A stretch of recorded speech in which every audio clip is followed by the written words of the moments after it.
இதுதான் போ. அதுக்கு தான் என்கிட்ட ஒரு சூப்பரான ஐடியா இருக்கு காலு.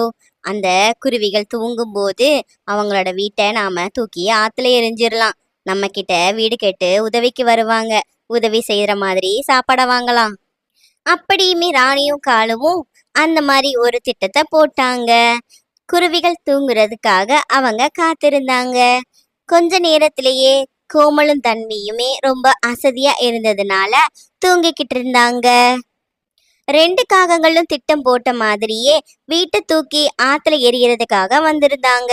அப்பவுமே ரொம்ப பலத்த மழையா பெஞ்சுக்கிட்டு இருந்துச்சு. அதனால ஆத்துல வெள்ளம் அதிகமா இருந்ததுனால வீடு அங்கிருந்து அடிச்சிட்டு போயிருச்சு. ரெண்டு பறவைகளுமே தங்களோட வீடு காத்துல அடிச்சிட்டு போனதை நினைச்சு ரொம்பவே கவலைப்பட்டாங்க. அவங்களுக்கு எங்க போறதுனே தெரியல. தன்வி, நைட்டு அடிச்ச அந்த புயல் காத்துல நம்மளோட வீடு எங்கேயோ போயிருச்சுன்னு நினைக்கிறேன். இந்த மலையிலேயே நம்ம ரொம்ப நேரம் இருக்க முடியாது. வா, பக்கத்துல